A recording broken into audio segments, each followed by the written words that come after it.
Hey, it's TDA and welcome back to Ixion. In this episode we have a lot of science things to complete, so this will probably be a lore heavy episode. Also trying to figure out how we can get here because this cloud doesn't seem too friendly.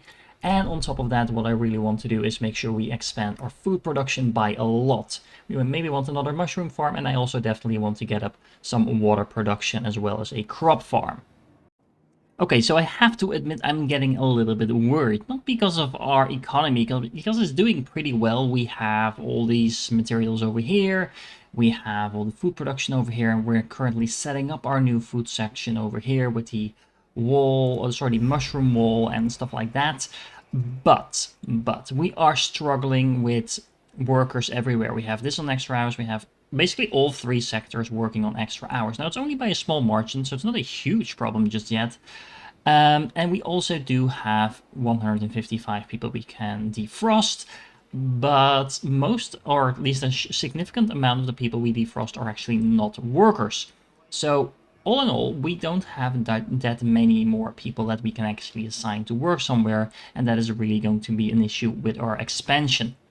Now, on the bright side, we do have quite a few more events to explore, so hopefully some of them will actually give us more people, including some of that are on the opposite side of dangerous areas. We have some in the dangerous areas, or at least I'm assuming that they're dangerous, because so far I have been trying to stay clear of all these zones, but sooner than, or rather than later, we'll probably have to go in there and see what is there, if only because a couple of them are actually, I think, main story related, so one way or another we do have to actually go in.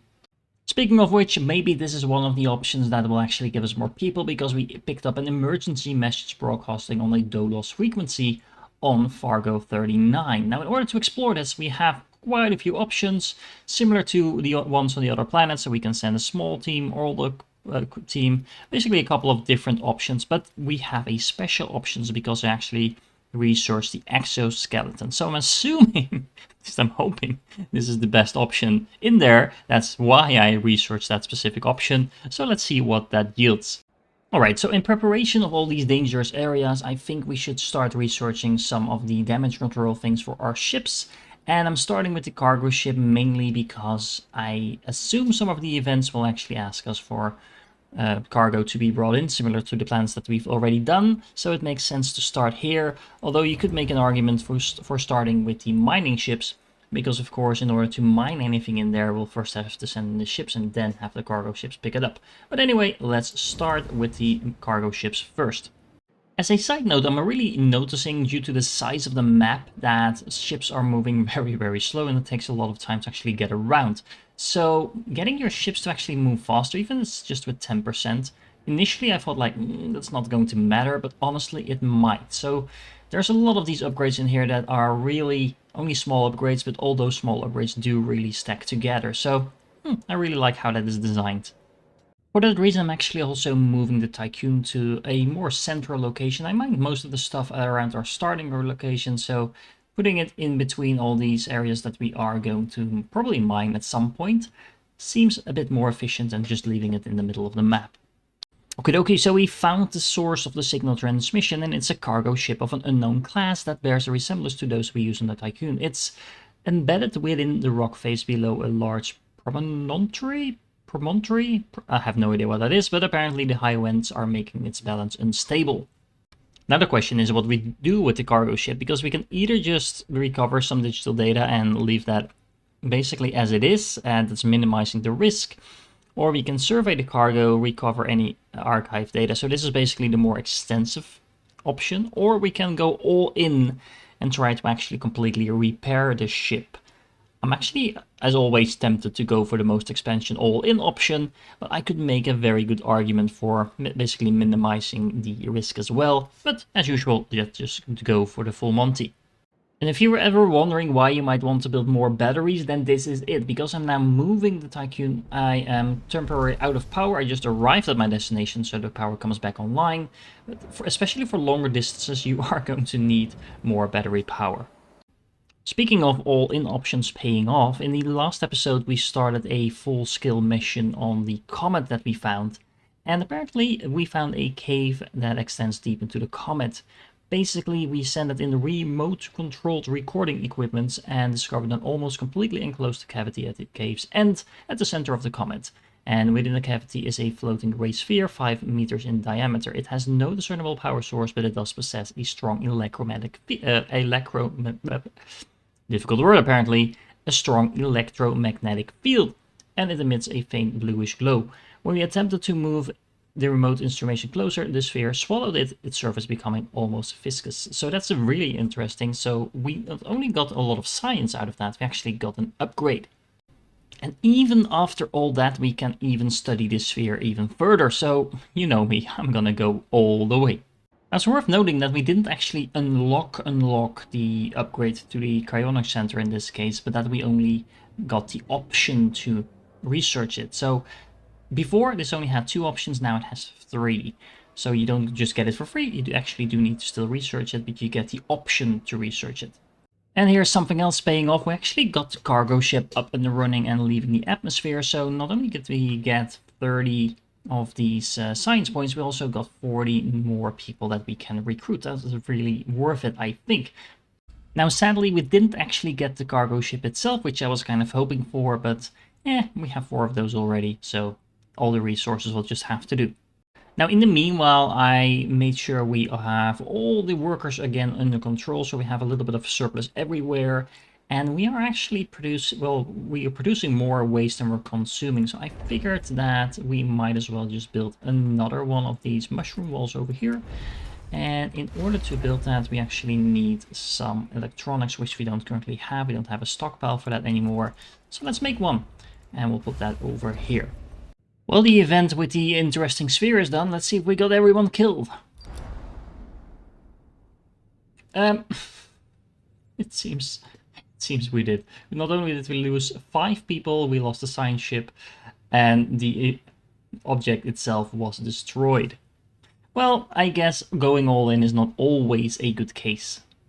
So I guess we're building a new science ship. So who else can we get killed? The wreck from the UN warship Huizinga orbits Valiant 71. In a twist of fate, it seems that after hunting down Dolo's survivors, it fell to something even more dangerous than itself. We have a visual on a cluster of UN emergency cryopads drifting toward Valiant 71. If we don't intervene, they'll enter the planet's atmosphere and be incinerated. I really like that the name of this ship, Huizinga, is a very Dutch name. Anyway, what are we going to do with it? So we can recover some materials. And not its cryopods.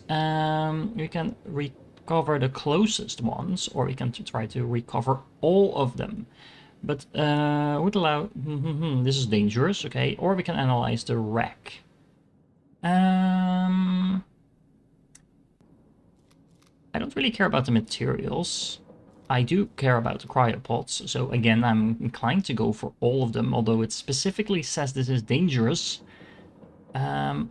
So let's just go for the safe option this time around and make sure we recover the closest ones. Well, we have a new ship, so let's send it straight into danger just like Darwin would have wanted. Well, safe but very unexciting. We got 25 more of the cryopods to find. Can we do anything else? Nope, apparently we can just leave the ship alone from now, and that's it. However, that does mean we're now out of save options, so let's send this ship into the whatever zone this is as well and see what it can find.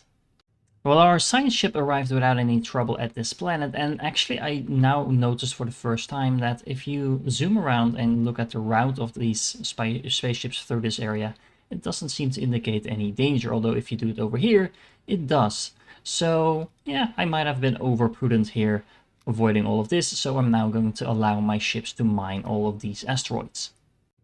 Okay, so apparently what we have going on this planet is a crash site, and the temperature is really low, so we need to, well, dig into the ice to recover whatever is down there. We actually have 3 different options that all take 4 turns to complete, or 4 cycles, I should say. So we can vent the Planck's fuel cells. That seems like a very bad idea to me. We can drill through the ice and basically reach it that way. That seems a better thing. Or we can set up excavation equipment.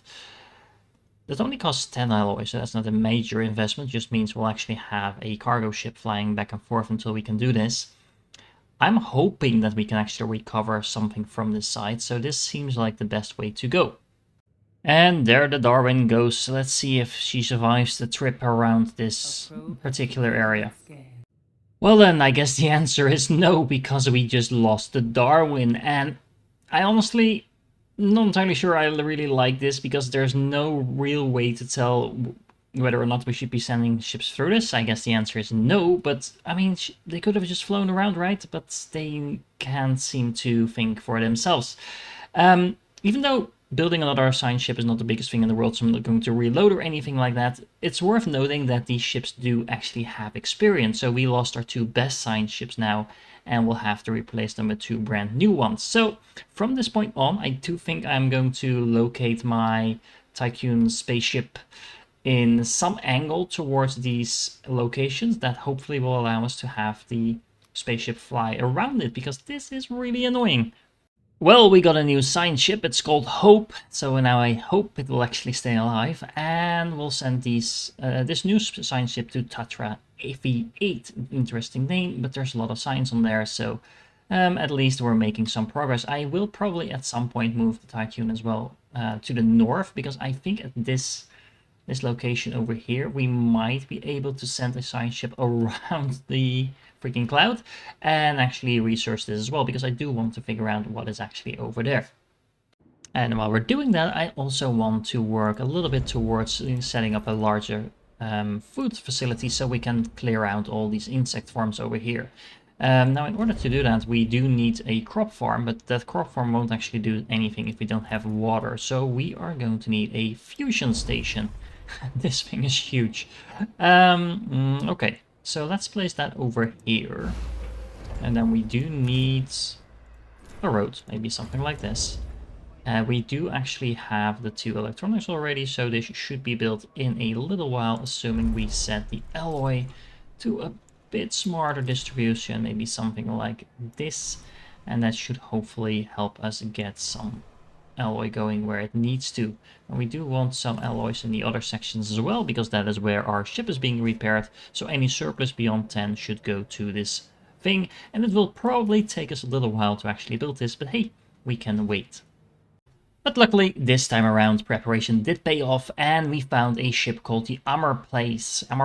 I don't know how you pronounce this, but either way, it was a ship that belonged to the Protagoras, so we are one step close to actually finding out where it is. We got a lot of stuff from that, so some interesting, mostly the technology I'm interested in, because we have plenty of carbon and polymers, but we also unlocked the high quality lubricants upgrade for the workshop, so that is definitely worth it. Alright, so now this is fun. We apparently now know for sure, of course, that the UN have attacked Dolos and that we were banished from Earth. It seems our people are not too happy about that, and now they are even more unhappy about the fact that they are basically on the wrong side of history. -1 stability penalty being permanent is going to hurt in the long run. Although I do have to say, because we prepared with all that propaganda that we have been dishing out through the DLS center, everyone is still pretty happy. See, we have most people living in the optimized quarters now, so we also have the propaganda, and we still have the hull quite intact. So all in all, it seems we are doing pretty well. Only in Sector 1 people are only neutral, and that's because most people are not actually living in the upgraded residential areas yet. But we are actually quite a bit on track of replacing most of these things with the upgraded version, so hopefully we'll be able to fix that soon as well. Meanwhile, back on Tatra V8, we have found an unidentified cargo ship which is not responding to communication attempts. We can get close, but that does seem to be quite dangerous because we have extremely violent hurricanes, or we can just hail.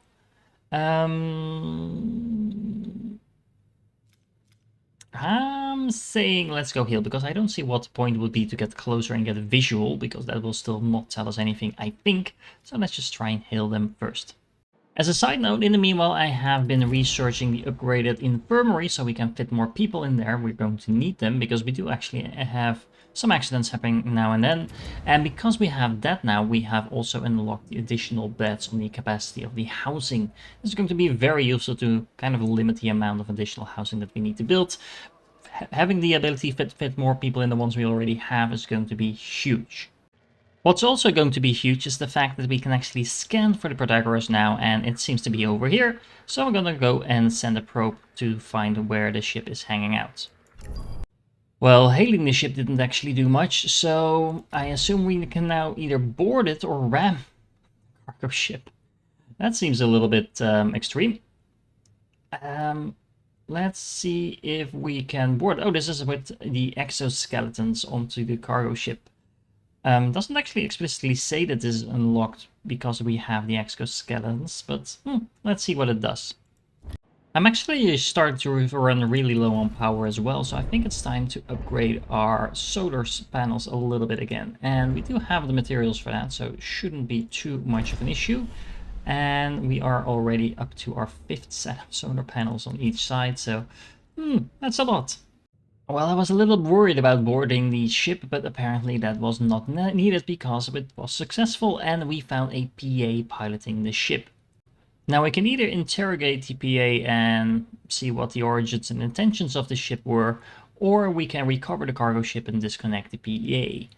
I don't really have a use for another cargo ship, honestly, although we might get the stuff that's on it, which we have no idea what that is. So let's just see if we can find out some more information. Oh man, look at all that glorious housing capacity that we have. Now we unlock the 30% extra rooms, so we have almost room for 700 people in Sector 1 without building a single new building. So that's about, well, 30% more, obviously, but that's like 200 beds without any effort. That's awesome.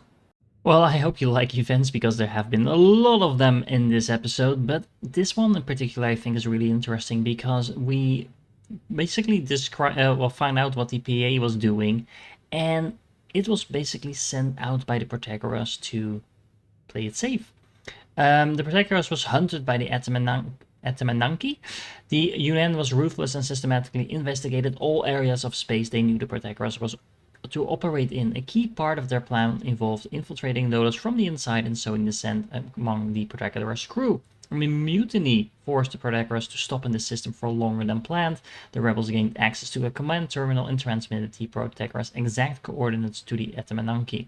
That is when my parents put me in this body and left me here to play with the wind forever. Again, guessing that's the PA talking about the creators or the engineers making that ship as her parents.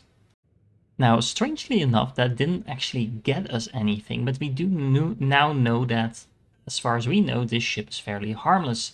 So we can just fly it back to the Tycoon and disconnect it. Now, what is awesome is that we are currently starting to produce our own little bit of water now in our fusion plant. And I actually do really like the visuals of this thing. It's kind of cute. It actually stores the water as well, so that's awesome. So now we can move on to building an actual crop farm. So the crop farm itself is not really that interesting in terms of the size of this building. But we do need a lot of fields around it. Now, honestly, I have no idea where to best put this just yet. So I'm inclined to put it near to where the mushroom walls are, because that just means we have all the food production clustered in the same place. We can probably put another storage unit here as well, just to make sure we have enough throughput for getting that food wherever it needs to go. So yay, we have a new cargo ship, we just have nowhere for it to dock at the moment, so that's going to be a problem. Although actually thinking about it, what we could do is make another docking bay and maybe do it something like over here. That should leave enough room for another one of those storage units over there, and actually make pretty efficient use out of the space that we have. We can run the road in front of it, and yeah, I'm really liking that. It can bring the water right into the section where we're using the water, and well, we can probably have some other stuff being delivered here as well. Also, what I just found out is that you can actually send the science ships to the random asteroids that you can uncover. So we're now sending it across the belt, because if I send it directly to this planet, it will still skirt the outskirts of the dangerous zone. If I send it here and then I send it there, it should be fine. In the meanwhile, our crop farm is done and we can set it to build some crop fields. Now these will transform 1.5 water into 1.2 food per cycle. That's quite a lot, so that's over 1 food per cycle. And we can have 9 of these fields. So let's see, we can probably build it something like this. The fields themselves apparently don't actually cost anything, so I don't think there's a downside of setting these down. The real question is, do I want to place the last one over here, kind of wasting this space? Or no, I guess I'm just going to go and place it over there. Oh, they're not free. They do cost alloy to build. Can we cancel that somehow? Well, we don't have to, but I don't see there's being a point to having so many of them from the get-go. So let's just have these two built first. Okay, time to find out what the Protagoras is doing. We are holding position next to the Protagoras. Its hull has been ripped open and its exterior systems are severely damaged. Although the outer superstructure appears to be more advanced, its similarities to the Tycoon are striking. To access the station's main computer system and retrieve vol coordinates, we must break through the ice. Well, we don't have any other options, so let's go for that. Looks like we're getting near to the end of this chapter, so I'm doing whatever I can to prepare for the next one. We're building some additional power. Of course, we are trying to prepare for our food supply. We actually have all the people we can because we have no more cryonic pods, so we'll have to make do for now. It does feel like we'll need some additional alloy production at some point, as well as maybe kind of silicon production, but we'll deal with that as soon as we have more people to actually work. Our science ship also flew around the evil cloud and has now been able to start something over here. So we have reached the core of Chaffee 34. Metallic and prismatic formations rise from its surface. Okay, so what can we do? We can do an intrusive something. We can establish infrastructure to do all of that. I'm actually going to go for the quick and dirty option this time around. See what that gains us. Well, we have this new docking station and I assigned the extra cargo ship that we got to it, and that means that this cargo ship can now just focus on getting water, so we have pretty much an infinite food supply. Just to make sure that actually works like we wanted to, I'm also going to build a mining ship here so we can mine for that water. And, well, I'm actually thinking maybe we should add another cargo ship just to make sure we can bring things in really quickly. I'm also thinking maybe we should add another stockpile in this corner over here, nice and snug, and we can set this to do what? Well, maybe actually to get cryopods, because that means that we can ferry the cryopods over here, and then we can set this one to do something else. This is our industrial area, so it doesn't really make sense to have the cryopods come over there, and so far this is only carrying food, so it might as well kind of double up on something else as well. I also want a secondary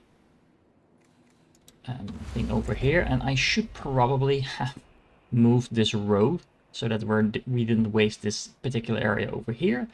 Do I want to bother moving everything? Probably not, but it is something to keep in mind. Maybe we can fit something over here and not make it look as annoying as it currently does. Okay, but what do we want this to do? Well, food, because that way we can make sure we get all the food. We can also supply everyone else with food. We're going to need maybe even another stockpile to do that, but for now this seems to be working fine. Okay, well, quick and dirty doesn't necessarily seem to be a problem apparently, because we got 30 signs just from doing that, so interesting. And with all of this constructed, it's time to expand our farm a little bit, and I think that also means we can start taking down some of these insect farms over here, because we don't really need them, and this will save us a lot of manpower as well as power. So let's see what's happening at the Protagoras. We have entered the Protagoras. There are signs of past conflict and floating corpses everywhere. We have found numerous cryopods, probably from emergency crew evacuation procedures. Many of the station sectors are depressurized and heavily damaged. Almost all areas show signs of looting. We have managed to run diagnostic routines by connecting to one of these station's terminals.